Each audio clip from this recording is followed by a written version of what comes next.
ایک نعت شریف کے ایک شعر ہے، مجھے بڑا پسند ہے، آپ کے ساتھ شیئر کر لیتے ہیں۔ جب سے سلطان مدینہ روبرو رہنے لگے،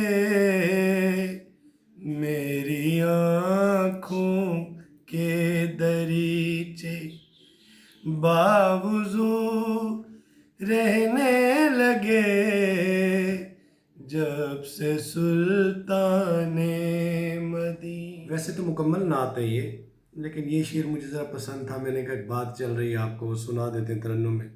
اچھا، ایک ٹاپک ہے حرفوں کی بارات سے، میرے والد صاحب کی کتاب ہے، آپ سیریز ہم بنا رہے ہیں، چل رہی ہے۔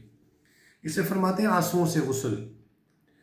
فرماتے ہیں کہ ہر شے کا غسل ہوتا ہے جو پانی سے کیا جاتا ہے، یہ بات بالکل ٹھیک ہے، ہم غسل پانی سے کرتے ہیں۔ ایمان کا غسل آنسوؤں کے پانی سے ہوتا ہے، یہ کتنی خوبصورت بات ہے۔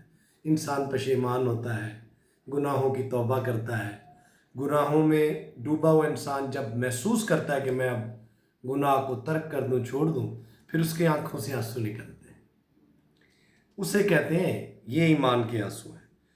پھر وہ کہتے ہیں کہ افسوس ان آنکھوں پر جو دیکھنا تو جانتی ہیں پر آنسو بہانا نہیں جانتی، ان آنکھوں پر افسوس ہے، دیکھتی تو ہے آنسو نہیں بہاتی، یعنی برائی کو ترک نہیں کرتی۔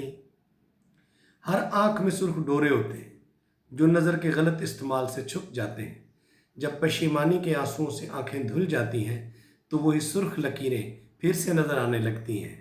آہ و بکا میں اتنا اثر نہیں ہوتا جتنا خاموش آنسوؤں میں۔ یہ بڑی اچھی بات تھی، تو میں نے کہا آپ کے ساتھ ڈسکس